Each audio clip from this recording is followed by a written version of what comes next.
kan kabajaaf kan jaalalaa bakkaaf iddoo jirtanitti isiniif haa baay'atu. Akkam jirtu kabajamoo jaallatamoo hordoftoota Naardoos Tube.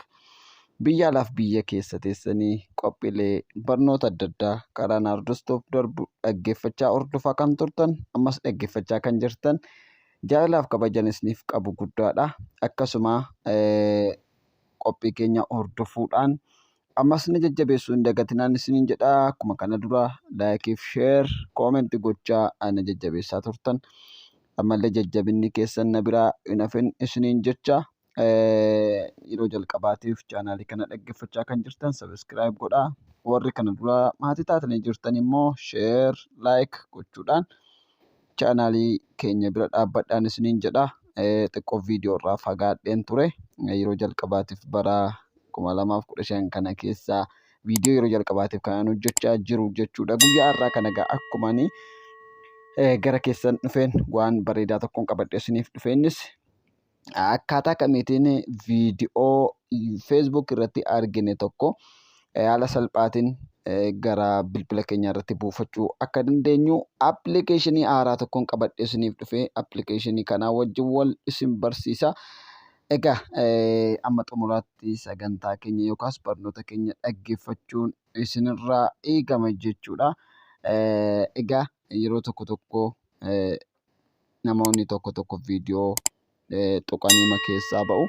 Amma xumuraatti dhaggeeffachuun isin fayyada. Anaanis na fayyada jechuudha. Kanaaf amma xumuraatti dhaggeeffadhaan afeerraa kooti.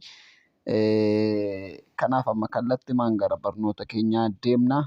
Barnoota keenya har'aa akkaataa kamiitiin feesbuukii irra viidiyoo buusuu akka dandeenyu bal'inaan waliin ilaallaa gara barnoota keenyaa.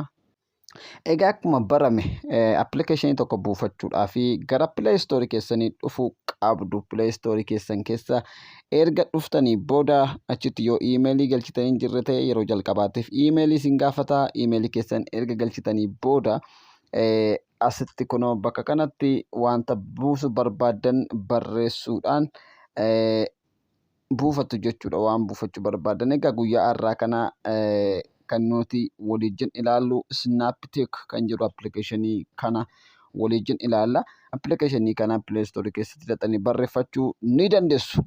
Erga gadi buufattanii booda akkaataa kamiitiin akka itti fayyadamnu waliin ilaallaa.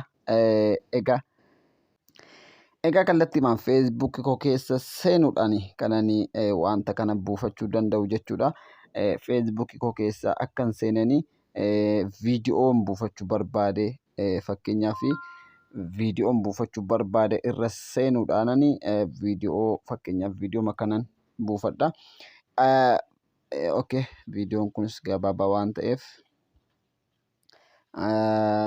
viidiyoo tokkoon barbaada. Fakkeenyaaf viidiyoon kun yeroo darbee cheerchii wayiitti tajaajileedha. Liivii darbaa kan ture. Mee fakkeenyaaf kana buufachuu yoon barbaade yookaas viidiyoo kana buusuu yoon barbaade jalqaba bakka piroofaayilii kanan tuqa jechuudha. Piroofaayilii kanarraa al tokkoof tuqeetanii keessa seena. Piroofaayilicha al tokkoof ergan keessa seenee booda kun bakka kanatti tuqaan sadii ni argitu. Isheerra al tokkoof tuqxu jechuudha. Fiilafiitii viidiyoo keessanii jechuudha.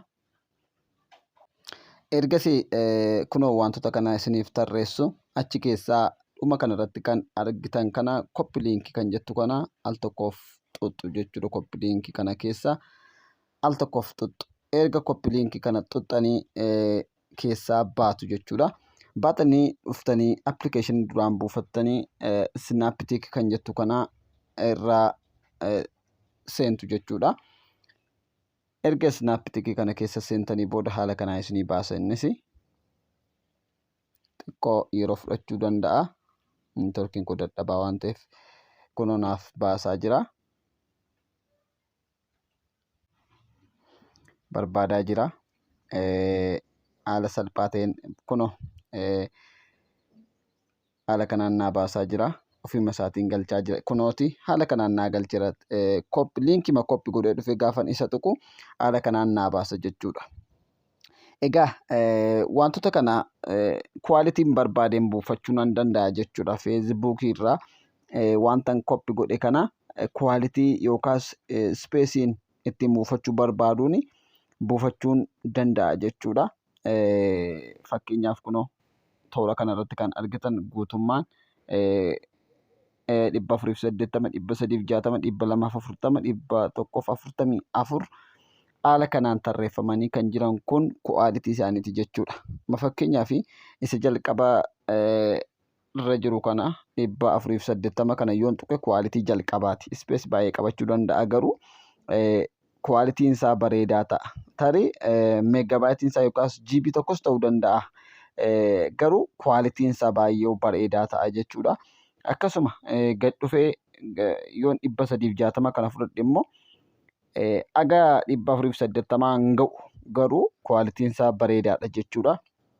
Egaa kwaalitii gara gadii kana 444 kan jettu kana yoon fudhadhe kwaalitiin isaa gadi bu'aadha. Tarii viidiyoon isaa qulqullaa'ee mul'achuu dhiisuu danda'a. Garuu ispeesii baay'ee isin jalaan qabatu dafee isiniif bu'aa jechuudha. Warreen kun garuu suuta isiniif bu'uu danda'u, neetwoorkiis barbaaduu danda'u. Gaafa buustanis ispeesii yookaas bilbila keessanirraa iddoo bal'aa barbaaduu danda'u jechuudha. Warreen kun lamaan garuu haala salphaadhaan buufachuu ni dandeessu jechuudha. Erga kanaan booda fuuldura isaanii kan jiran irratti daawunlood bakka jettu kana xuxxu jechuudha. Fakkeenyaaf 480 buusuu barbaaddu yoo ta'e fuulduruma isaa kan jiru kana xuxxu jechuudha. Akkasuma immoo 360 buusuu barbaaddu yoo ta'e immoo kunoo fuulduruma isaa kan jiru kana xuxxanii seentu jechuudha. Yoo isa kana 240 ta'e immoo isa kanaan seentu jechuudha. Egaa kan isinirraa eegamu fuuluma isaa dura al tokkoof daawunlood bakka jettu kana xuquudha jechuudha. Egaa beeksisaa natti fidee jira isaa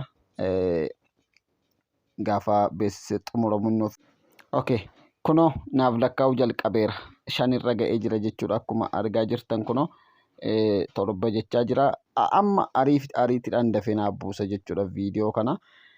Egaa haala kanaatiin Facebook irraa waan barbaaddan buufattanii itti fayyadamuu ni dandeessuun isiniin jedha. Barnoota baay'ee namatti tolu, baay'ee isin gammachiisudha.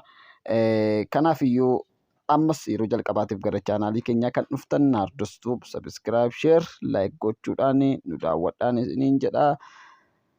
Barnoota keenya amma xumuraatti waan nu dhaggeeffattaniif guddaa galatoomaa.